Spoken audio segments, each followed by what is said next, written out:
With just 4,350 dirhams a month, you can own a property in Dubai with 17 world-class amenities. Just 4,350 dirhams a month. I'll tell you, the biggest challenge with us Muslims is we are reading Quran and we are praying. We don't know the meaning of what we are reading or what we are praying. My mother asks my dad, what is the date today? My dad did not reply. She asks again, what is the date today? He again did not reply. She asked it for the third time. And then I was like, okay, it's 11th of November. I replied. And then it clicked to me. It's the same day. We have the lowest commission structure in the industry. Someone who wants to join us only to make money does not join us. They join for the principles and the values. And that is actually the success story of your company as well. That's amazing.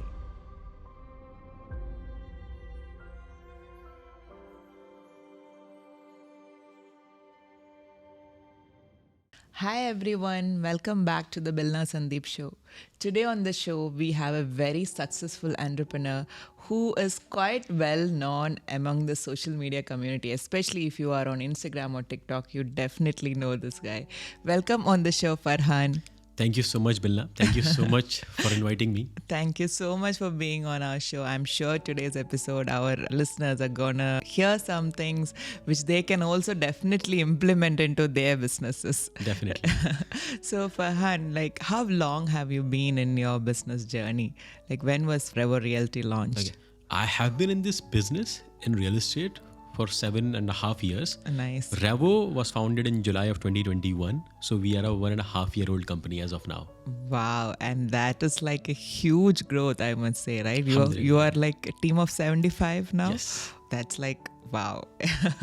So I think a lot of that growth has come through out of the marketing techniques that you have, and it's very organic marketing techniques, right? I think everyone in your team has a personal brand and you help them develop that. How did that idea come about? Okay, so talking about the social media idea, Yes. I mean, it was in, so I started my company in July of 2021. For the first 6 months, we went all in on paid ads. Okay. Facebook ads, Google ads, YouTube ads. And somehow I realized the market is extremely competitive in paid ads, and it was not working out very well for us. Okay. And I was going through some really tough time. And every second or third or fourth day, I would wake up and I would think that I cannot do it anymore. Okay. And one of these days, when I'm, completely down, I had one of my friends who was in the very same building. Okay. And I would sit with him to have a casual chat. Okay. And then that particular day, I don't remember the day, but he casually mentioned that, why don't you do TikTok? I'm like, why should I do TikTok? Okay. And then he was like, Until then you had no social media presence? I mean, I used to post actively on LinkedIn, but apart from LinkedIn, I had But hardly that was any. not videos, maybe No. probably just posts about things. I'm someone who never made any videos. So all my videos will be my travel videos, which I had to upload on WhatsApp status. Okay. So I'll just make a 30-second video from my back camera, And which that's shows the view. That's it. Okay. That was all of my video presence. Okay. And he told me about his gym. Okay. That the gym is really doing well. Okay. And the gym trainer there has 3.3 million followers. And all he does is post videos of himself training. And he showed me the videos and I was shocked. Oh. This looks easy. And then he told me about a couple of more people who are making content in real estate in Dubai. And I saw their accounts and I was really impressed. Okay. That, this is something that, this is something different. Yes. Not everyone is doing it. Hardly Yes. 3 or 4 people at that time, they were doing it. This was in 2022? 2021 end. End of Yes, so 2021. you can say probably around October, November of 2021 nice. is when we sat and we had this discussion. And that's where it occurred to me. Okay. And then I started making content. Okay. But I'm someone who has always believed that, if you can put in X amount of work, Yes. it will be X. Yes. But if you have people with you, let's Yes. say 10 people with you, and if they are putting in X amount of work as well, you will deliver 10X. Yes. So this is the reason. Initially, I had to really push my team very hard to make videos. They would just not want to make videos, and they did not see any potential in videos. And even my videos, they were doing fine, but not that well. Okay. I mean, my target used to be 2,000 views. If I'm Okay. getting 2,000 views on a video, I used to be very happy. Okay. And when I was having a discussion with my team, with Harry, with Zan, with Danish, with Jalal, with Safu, people who have good social media following right Okay. now, I would tell them, if you get 2,000 views, it's really good. Okay. And then slowly and eventually they started making content. And then, I mean, we had one of the content creators, and once he came, our content started picking. And Okay, then so you hired a content creator in your team. Okay, yes. okay. The very first content creator was someone who was working as a freelancer. Okay. So he was shooting my videos, he was shooting Harry's videos, he was shooting videos of everyone in the team. Oh, nice. And then one fine day, the videos started going viral. Oh, and nice. we started getting leads. I still remember the first video which went viral. It reached around 4.3 million views. Wow. And the amount of leads we got from that video, we could not handle. What was that video about? So it was this Oro 24 developer. Okay. There was this video which we had shot with the chairman of Oro, Mr. Atif Rahman.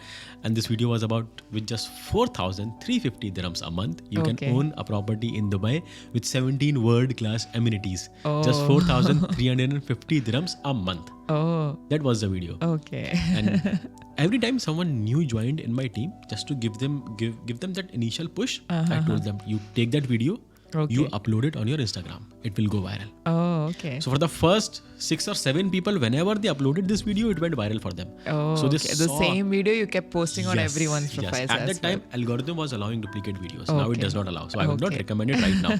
At that time, it used to work very well. Oh, nice. Someone new is joining, I'll give them, upload this video. Okay, that's the starting video they do for Revo. Yes. And they would see, oh my God, this really works. Okay. So, and then 1 became 2, became 3, became 4, became 5, became 10, became 20, became 30, became 50. Right now we are 75 and very soon we'll be 200. Very nice. So how are you managing the growth also? Because when a business grows, there are a lot of other aspects also. Like you said, when a lot of leads came in, you couldn't manage, right? Now, like how do you set up your systems as a company, and what's your advice to people who want to set up those systems? I'm a very big believer of system and processes. Nice. So I believe, a lot of my time is invested in making sure the systems and processes are set up. Because once you have set up your system and processes and you have set them up, keeping in mind that tomorrow I'm going to be a 1,000 people company, a 100 people company, a 500 people company. And once you are backtracking it and then implementing it from the second person, from the third person, all of it becomes very, very easy. We have a CRM which has been made in a way that we can even take 200 people and add them in our CRM and have all of these things work. We can even have 1,000 people on that CRM and have it work. Oh, nice. And then, is it like a customized CRM you created for your company, or is it like a off-the-shelf product you were using? So it is one of the CRMs which we could customize. Oh, nice. So, I mean, I am someone who, when I started the company, I had no money. So I could not, afford those costly CRMs and have a tech guy build something for me. So every time I was stuck at something that needed money to invest, I will invest my time, I will learn, and I will develop that.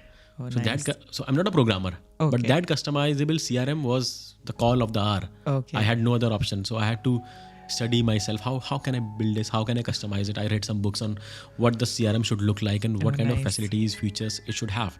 And once you have read enough about a business or marketing, you get all of these ideas. You are a reader?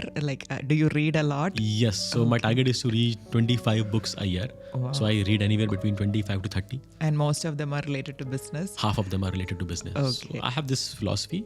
One business book and one, my favorite, sci-fi book. Non-fiction, like that. Fictional book. So that's what I do. Okay, that's nice. And that reading has also probably given you a great vision on the whole company and how managing the people, everything. Like, other than CRM, what other systems do you have in the company?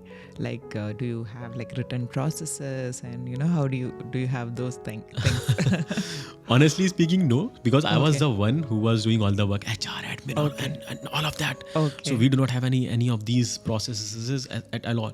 And you will be shocked. I mean, just 2-3 months back, we did not even have an attendance machine. Oh, okay. So it just worked on trust. It still works on trust. People are expected to do. So you will be shocked as in how fewer. So apart from the absolutely mandatory ones, which is about the client follow-up and all of that, you will be shocked about the lack of processes we have and the lack of systems and the lack of, where the bosses go aggressive with their people. We just hire people. We hire the right people and give them their own space to work. And again, when we are hiring people, we are very careful to hire the like-minded people. So we do not hire the money-oriented. I mean, it's nothing wrong in being money-oriented. It's just that we don't hire money-oriented people. We hire people who associate with our vision, which is to make this world a better place, because we do a lot of charity work. And someone who is coming with this mindset, you're automatically sorted. You don't need a lot of processes to take care of whether the people are working or not. They are like automated themselves, like self-accountable people. Now, since you mentioned the right people, how are you finding those right people? Like, isn't that a challenge to find the right kind of people? So I'll tell you something. A few months back, I decided that I will not focus on people with real estate experience. Oh, nice. Because right now they are in too much demand. Because there are so many new companies which are opening up. There are a lot of agencies, real estate agencies. Right? And they are hiring left, right and center. Yes. So I thought, for me, something that will work is hire freshers. Okay. So what we have done is, more than 95% of our staff is completely fresher in real estate. Oh, okay. So we hire absolute freshers and we train them. I feel has been one of the major reasons for our success. Primarily because first, these people are extremely coachable. Yes. Because they are someone who knows nothing about real estate. Boards you can start drawing right away. Yes. Second, we hire people who are like-minded. So they are not money-driven, money-minded. So they will not leave the company for higher commissions. Okay. And third, they stick with you because they connect with you and your values. Yes. And third and most important, they really have deep respect for their leaders and for the company, because they feel whatever they are in real estate is because of the company.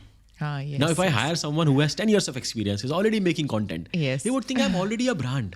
Revo is not doing anything to add value. Okay. But when you hire someone who is a complete fresher and build a successful brand out of him. So you are building them up from scratch, right? Oh, nice. And I also see your hiring ads are also very creative. So how do you come up with all these creative ideas for your social media? Like, not just you, all your team, everyone's content is very spot on and something good is there in it. How is that happening? We have a team of content creators. We have 12 to 15 content creators whose daily job is to shoot videos. And they come up with ideas. Yes. Oh, nice. So, I mean, I can come up with, let's say, 5 ideas a day or 2 or 3 ideas a day. But if I have a team of 15 people whose dedicated job is content creation, they will come up with 50, 60 ideas a day. And a few of them will always go viral. Oh, yes. I think that's a complete new perspective that, we can all have about like, how does that happen, right? Now, coming to the real estate, like you mentioned, it's a very competitive industry, right? Now that the leads has come, what is the process? Like, how do you take them to the next level? Like, how do you convince your customers and clients? How do you maintain the quality and everything? Okay. So, initially, it comes directly into our CRM at new stage, and the clients are sent an automated email and a text message. And the person who got the lead is supposed to make 3 attempts only on the lead. If the client responds and he is interested, the lead is moved into the next stage. If the client responds, he is not interested, the lead is moved out of the pipeline.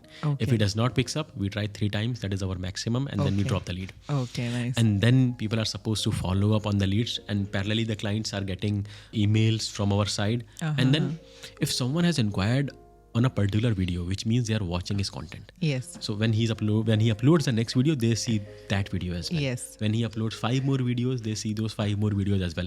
And then we have different types of follow-ups. We just not only pick up the phone and call the clients, we also connect with them on email, on WhatsApp. We make them customized videos which is dedicated to them, and we reach out to them in multiple ways so that they don't feel like we are pressurizing them or we are chasing them. You are basically nurturing the lead, not pressurizing the lead. So we, let's say, human interacted nurturing, which happens for 2 to 3 months. And then we have a non-human nurturing, which happens for up to 6 months. Which is the email marketing and WhatsApp marketing probably, right? And now, since you mentioned about the email marketing, today morning I was reading, my team sent to me one of the emails which you had sent personally in your email marketing funnels. And that was so touching, and that had your story as well. Do you want to share that story, the life-changing moment that you had? Okay, so it started long back, 12, 13 years back. I lost a brother on 11th of November 2011. So my entire family was sick during that phase, and he was also sick. And on 10th of November, so I was sick, but my mother said, okay, take him to the doctor because he's not feeling well. So we went to a doctor, and the doctor said, you have to take him to an emergency immediately. And he was fine. I mean, he walked with me to the hospital. Okay. You went together to the hospital. Yes. And the moment, they checked his pulse, they immediately took him to the ICU. So I could not even understand, could not even process what's happening because he was fine. I mean, I was sick. My parents were sick. My brother was sick. Everyone was sick. I don't know what was happening in the house. So they took him in the ICU immediately. And that was the last time I saw him, and he passed away the next day. Okay. Now this date, 11th of November 2011, has been a very sad date in my family. My mother has cried for so many years every day on 11th of November. Okay. And then I got married. So the day on which I got married, and this was the day which was not decided by my family. Okay. It was decided by my wife's family. It was 3rd of November. Okay. And 3rd of November was the birth date of my brother I lost. Oh, okay. So, and then in 2020, the delivery was expected in December. Okay. And on 10th of November, I took my wife for a routine checkup. And the gynaec said, you have to immediately take your wife for an ultrasound. But you will not be able to get the ultrasound done right now. Okay. So go tomorrow morning. Discovery Gardens, Esther opens up at, I think it was 9 or 10. She said, go immediately. I'll recommend you and they will take you in. So you were in that frozen moment thinking about the date. Something clicked, that this is what happened. And then we went to the Esther and they did the ultrasound, and the specialist, she suggested that they have to do an immediate surgery. Okay. So I came to my home to pack up stuff, and when I'm packing up the stuff, so at the time I did not remember the date. My mother asks my dad, she says, what is the date today? My dad did not reply. She asks again, what is the date today? He again did not reply. Okay. She asked it for the 3rd time, and then I was like, okay, it's 11th of November. I replied. And then it clicked to me. It's the same day. And the reason my father was not replying was because if he would reply, she will become sad. Okay. So he was avoiding the question. Okay. So a lot of it happened like that.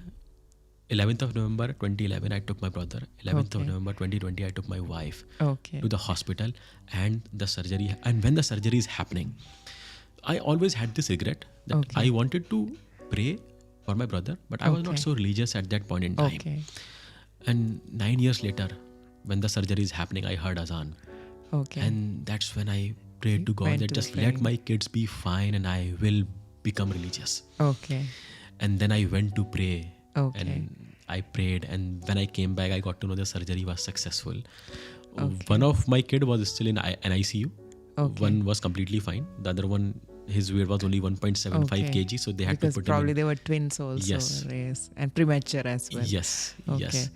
So that was a life-defining moment for me because that increased my belief. Yes, the faith. So that faith completely changed. Okay. I mean, my mother, she lost a son on the same day, and then she got two kids on the very day. same day. And my younger twin, Zayan, he looks and he acts a lot like the brother I lost. So even in my phone, so the phone automatically categorizes photos of the same people. My Samsung phone had categorized the photos of my brother with my younger son because they look so that's like similar. That is a moment of faith that happens to all of us, right? Yes. And that changed your perspective on life. Yes. And did that lead to the next steps in your life? Like what was the changes that happened after that? Everything completely changed from that point onward. So I became religious, and I'll tell you the biggest challenge with us Muslims is we are reading Quran and we are praying. We don't know the meaning of what we are reading or what we are praying. We do it 5 times a day and we don't even know the meaning of what we are reciting. More of a routine and habit which you were trained as growing up. Yes. So I thought this time I'll do it differently. And I started reading it with the meaning. And then there is this one particular chapter in the Quran which hit me like anything. So it's Surah Takasur, and it says, the translation is, the competition for the worldly gain increases. And it increases till, and you do it till the time you reach your grave.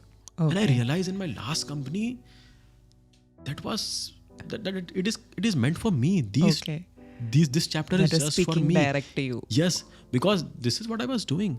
Okay. I was only focused on my targets, numbers. Okay. I have to be profitable. I have to do this. I have to do that. And this is what I was doing in my previous company. You were running after something which you can never achieve. Yes. Something like that. Yes. Right? Yes. And I realized that this is so true. If I keep on doing it, I will keep on doing it till the day I die. Okay. And probably when I was doing all of that, there were certain things which I was not supposed to do. Yes. And I was still doing them. Because the number one priority was to maximize the profit. Yes. And you probably, everyone Yes. had a target and Yes. to achieve. Yes. Okay. So those lines spoke directly to me and they really hit me hard. Okay. And I realized, no, I cannot keep on doing what I'm doing right now. Okay. Because a few things were not fully, completely ethical. Okay. And I just could not justify myself and I could not bring on myself to keep on doing this again and again. And that's when I decided that I cannot continue what I was doing anymore. Okay. And I'll quit this. And then at that time I was completely religious. So I thought I will do something which will make this world a better place. I will go into the charity organizations or something like this. I'll build something up like that. Okay. And then I was like, Farhan, what do you know? And the answer was real estate. So how do you combine charity and real estate? Okay. And that's how Revo was born. Okay, that's nice. I think that's one of the amazing and inspiring stories for everyone listening. And because you had a vision, right, that I don't want to be running after targets, how do you change it for your team now? Because they are also working for a real estate company, right? So do you set targets for them, or like how do you because as a business actually you need to have targets. So do you set targets or do you just not do that? How We is it? still set targets. Okay. It's just that we don't drive people crazy when those targets are not achieved first. Okay. Second, I believe more in the collective business than an individual business. Okay. So for example, just last week, I have told my team, so we are, Alhamdulillah, we are in our best ever month. Yes. And I have told them but we are not hitting our target. Okay. It is fine. Okay. I am ready to miss my target and miss it by 25-30% Okay. if the activation is more. If more people are picking up business. Yes. So my main priority is all of these freshers who have never known real estate. I want them to pick up their first transaction. So I always tell my team, my first priority is to get as many people picking up transactions as I can. How many of them have opened their accounts in the team, right? Like who's actually closed the deals for the first time. Yes. And it's a great moment for them also. Yes. That's nice. Now that you have a team of 75 people, but when you started off, did you start by hiring or were you just a solopreneur when you started? It was only me in my living room. I could not even pay the office rent. Okay. And the reason I started alone was my model, as of now, alhamdulillah, it's working. Yes. But at that time, it looked crazy. Okay. My previous bosses, they even told me this is never going to work. And I told them I'm ready to put my entire money to torch. Okay. I'm ready to torch my entire money, but I want to give this a try. Okay. And they said it's not doable. How can you build a good work culture, pay people on time and do charity and still run a company? Okay. So it looked completely crazy at that point in time and I did not want to risk the career of other people. Okay. So I had a team That's why you didn't hire anyone in the first day of the business. Yes. So unless I saw what I'm doing will work, I did not hire anyone. Okay. So Harry.Revo was the first person I hired. Okay. And even this was completely by accident. Okay. So he was going to join a different company. Okay. And then he spoke to me, he said, sir, I'm leaving. He had not been able to pick up business in the first 9 months of real estate. Okay. And he's like, I don't think this is for me. I will try secondary sales for 1 month and 1 or 2 months. If it does not work out, I'll go back to India. Okay. And I said, before trying secondary, meet me. And he met me and I told him that the reason you have not been able to perform is in the previous 2 companies, your heart is not in the right place. You're not fully convinced that what you are selling is definitely right for your client. Right or not. Okay. Maybe you are asked to missell or you're completely asked to focus on your targets, even if that means you have to missell or exaggerate. Okay. Harry, this is not you. Okay. You want to be proud of what you are doing. Yes. And this is something that will make you proud. So that meeting went on for 3 hours. He told me nice. he will need a day's time to think over it. Okay. And the next day he joined. Oh, nice. So he's your first employee. Yes. Okay. And what was that moment like for you? Like, remember, like when you're hiring the first person, because as a business owner, myself also, right? We have there's a bit of scared feeling. Will I be able to pay them on time if I take them, right? Will I have enough for the next 6 months to give them? So what was that moment and decision moment for you? Like, did you have that in pipeline? Like, so I did not hire my first salaried employee up until I think a few months back, 6 to 7 months back. Okay. I hired everyone on commission basis. So real estate works on commission basis first. Yes. Second, I could have promised them salary, but I knew I will not be able to give. So my simple funda is, if I have their salaries for the next 10, 12 months, I'll hire them. Yes. If I do not have their salaries for the next 12 months, I will not hire them. Okay. If I'm committing them something, I should be able to deliver it. If I cannot deliver what I'm committing, I will not commit it. So I tell this to my team, I tell this to my clients, that every time I'm making a commitment, whatever I'm saying, you can ask me to give it to you in writing. Okay. And I'll honor it for you.